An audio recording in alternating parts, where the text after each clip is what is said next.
Welcome back to From the Shed End. Welcome back to another video. I hope you're all doing well on this Wednesday afternoon. Now, before we get into today's video, please make sure you subscribe to the channel, you leave your thoughts in the comments, and you don't forget to hit that Linktree link in the description as well. That will take you to all the podcast episodes, all the social accounts, everything to do with From the Shed. And now, let's start this one with some good news. I did say last week this was on the horizon. I did say that this was going to happen very, very soon.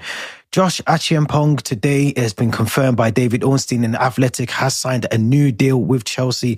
The new deal will see Josh Acheampong, he's ended his doubts over a future with moving away from the club at Chelsea. David Ornstein goes on to say that the 18-year-old has committed his future at Stamford Bridge until 2029, and his timely development for the West London club. Problems during negotiations impacted Acheampong's game time at senior and age group level, but subsequent progress saw the academy graduate earn his full first-team debut in recent Conference League victory at Astana.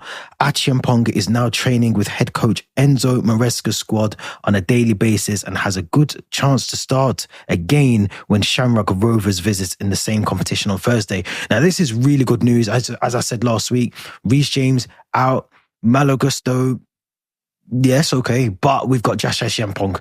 Josh Acheampong, he looks like a player, a really good talent, and one that we've said on here before, heavily linked with other top European clubs away from Chelsea. To have him on our books till 2029 is always going to be a promise. The fact that he's even training with the first team squad, he's still part of Maresca's plans. Maresca wants him in the team. This can be nothing but good news. Really good news for Acheampong. Really good for him. Hopefully we'll see a lot more of him, and we will see him hopefully start the game tomorrow night against Shamrock Rovers at Stamford Bridge in the Conference League.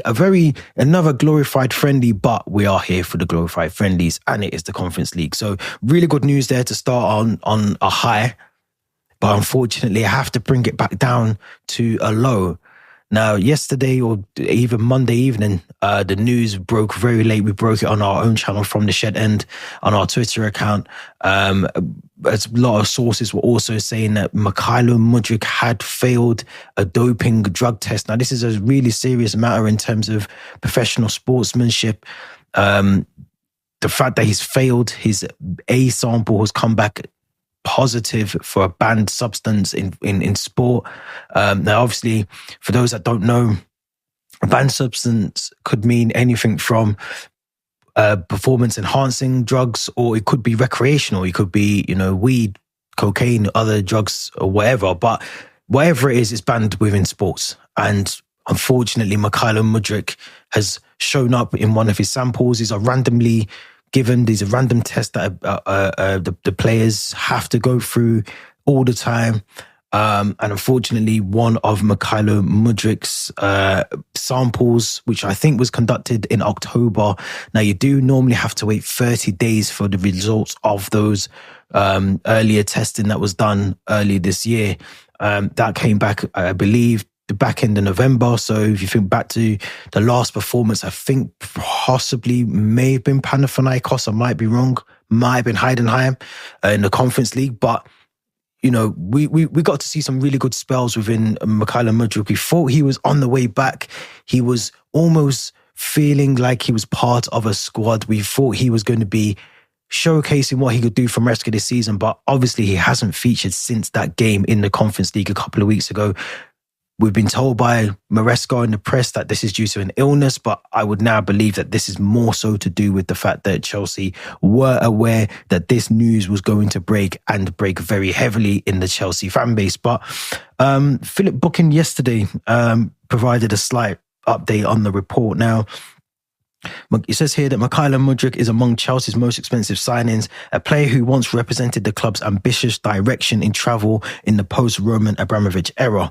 But less than 2 years after his 62 million signing from Shakhtar Donetsk, the Ukraine international has provisionally suspended after testing positive for a banned substance, Mendolium. Both Chelsea and Mudryk have issued statements to categorically make clear that the player has never knowingly used any banned substances, but any athlete found to have breached any anti-doping regulations can face a lengthy suspension. It also goes on to say that what has Mudryk done in this article? So it says that routine testing showed that Chelsea have called an adverse finding in a urine sample provided by Mudryk. That has led to provisional suspension from the first team action as all parties await the results of further testing. This has come as a complete shock as I've never knowingly used any banned substances or broken any rules, and I'm working closely with my team to investigate how this could have happened, Mudryk wrote on his Instagram. He also went on to say that I know that I've not done anything wrong and remain hopeful and will be back on the pitch soon. So it doesn't look very good for Mudryk. If you think back to Povetkin in boxing, I think there was a tennis player, I can't remember her name, I'm going to say Sharapova. I think she was also done for banned substances as well. We know in recent times, Paul Pogba of Juventus, or formerly of Juventus, was also done for doping and found guilty. I think he was banned initially for 4 months, but then had that reduced dramatically down quite recently. So there is still obviously the hope that the B sample does come back and show that there's nothing there. I think obviously there's with these sort of things as well, with doping, with the thought of a player being found guilty. Normally in a crime, for instance, it's innocent until proven guilty. In this situation, it's the other way around. You're guilty until you're proved innocent, which is unfortunate for Mudryk because bags of potential. We know that he's got the potential. We know that he's a really good player, but it's just unfortunate that he's, whether he's willingly or unwillingly or a bit of naivety has kicked in. He didn't know what he was taking. I know again another boxer, Dillian White, he was found guilty of taking a pre-gym protein shake or workout shake that had a banned substance in it. He didn't know it was in the shake or in the workout, the protein shake, but it was still his responsibility as a professional sportsman. You are responsible for your body. You are responsible for what you put into your body, making sure that whatever you're using, whatever you're taking is not going to harm you in any way in terms of being able to compete for your club or for your country. So it's a really sour moment on the Chelsea season so far. We've been doing really well in the Premier League, really well in the Conference League. Obviously, we've got the FA Cup coming up in a couple of weeks as well. But I don't think this should take away any of the good that we've done this season. And obviously, other fans, the media will have a bit of a circus about it for a couple of days. But we have to remain positive. We've got Everton in a couple of days. We've got Shamrock Rovers tomorrow at Stamford Bridge in the Conference League. Those are really two big fixtures for us. Obviously, Shamrock Rovers, we're already qualified for the Conference League. But by big, I mean that it gives the opportunity, like we've got to see in Astana, for some of the other players that we haven't necessarily seen this season, the Tyreek Georges and Josh Acheampong, Harvey Vale, some of those players to come in and give themselves a good account again. Carney Chukwuemeka, another one. So I'm hoping that this news, now Maresca, as I'm recording this, in about an hour and a half's time, will be giving out his press conference for Shamrock Rovers. We will see what gets said of that. I'm pretty sure due to the technicalities of what's going on with Mikhail and Mudryk, he possibly won't be able to give too much away about what's happening.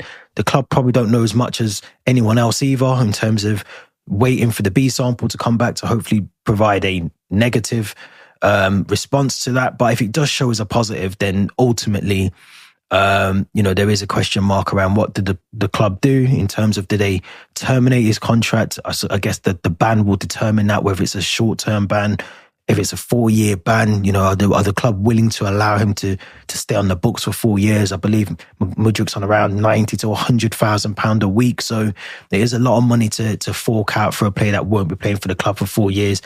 My ultimate thing that I think will happen is the club would potentially have to terminate the contract and free up some money off the wage bill for however long that maybe come to some mutual agreement to terminate the contract and pay him up to a percentage. But I can't see if it is a lengthy ban that the club will retain him, unfortunately, at the club. So it is a bit of an uncertain moment for Mudryk at the moment, for the club, for the fans, for anyone that's involved at Chelsea. But we have to just remain positive at the season now. Let's focus on the season. Let's focus on what we've been hoping we were going to see more of this season, more wins, more good performances. And let's just try and put a blanket over this for a minute and see what happens to it. Because at the moment, there's nothing we can actually do with this news. We just have to see what happens with Mudryk. But it is sad news. It is bad news for him. Let's just hope it is a one-off in terms of the club. Let's just hope there's not other players that have been training with the same trainer or have been unwillingly or knowingly taken any substances, because it could have a slight knock-on effect. But let's hope none of that is true. Let's just hope that this is a one-off, and it's unfortunate for Mudryk, young player, but still has a long time ahead of him. He can come back. He still has a career ahead of him, regardless of what happens, whether that's at Chelsea or somewhere else. But let's talk very quickly about Shamrock Rovers. We've already qualified. We're already through. We're into the knockout stages.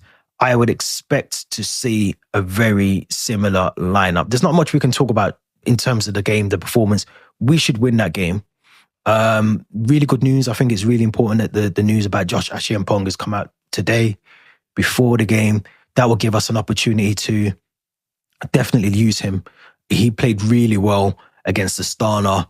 I want to see more of Raksaki as well. I think he needs to start the game. We potentially might need to rest now. Badiashile, I believe, has picked up a slight hamstring injury. So I would say potentially we might see a different partnership at the back today. Obviously, we need to try and keep Tosin fresh if Badiashile is injured. So we have to see who's in that back line today. We might see some youthful players again, but we'll have to see. I do want to see Keenan Dewsbury-Hall. We know that Cesar Casadei should be back from his suspension, I believe, as well. So we might see him in the team. Obviously, him and Carney Chukwuemeka are expected both to make moves in the winter window away from Chelsea on loan this season. So there might be opportunity for them to be able to just showcase what they can do before they leave the club, if they leave the club. One key player I do want to see in the squad is Christopher Nkunku. I do want to see him in the number 9 attacking role for this game against Shamrock Rovers. I think he still needs that confidence. I keep saying that we need to utilise him and João Felix as much as possible. Again, let's talk about João Felix going back to Portugal, Benfica, due to lack of game time. We know that Christopher Nkunku isn't happy about the game time that he's getting as well at Chelsea. So we do need to make sure that we're utilising the squad as best as possible. I want to see Tariq George. Again, I'd like to see him on the right side. I thought Pedro Neto was very useful in Astana, but this might be a game that we don't need to use someone like Pedro Neto. Maybe we bring in a Harvey Vale, Carney Chukwuemeka will be in that squad. I think it really is hard to pick a lineup against a team that we should be beating anyway. And also the fact that we've qualified for the knockout round of the Conference League. So it's going to be really difficult. We will be posting our preferred lineups on our social accounts, so make sure you do not miss that. Make sure you hit that Linktree link to make sure you do not miss that. Follow the accounts on Twitter and Instagram, and we'll be posting them on there later on tomorrow. Don't forget as well, also, we will be having the podcast on Friday, so make sure we'll be doing that live as well. So make sure you get involved in the conversation on Friday with us. We'll be able to talk all things, hopefully with the win against Shamrock Rovers and Everton coming on Sunday at 2 p.m. So make sure you get involved in all of that stuff. Let us know what your predictions will be. I am going to go for a resounding 4-0 win tomorrow night at Stamford Bridge. I think we'll dominate the game. I think the fact that this news has come out about Mudryk will hopefully spur some of these players on to hopefully let the fans know that, yes, this is going on in the background, but we are still fully focused on what we're trying to do this season. That is to win the Conference League and to stay in that top 4 of the Premier League this season as well. So we will be back very soon with some more videos, some more content. Do not forget to smash that subscribe button if you have not done so already. I'll be back very soon. Enjoy the rest of your day. Let's hope for 3 points tomorrow against Shamrock Rovers in the Conference League.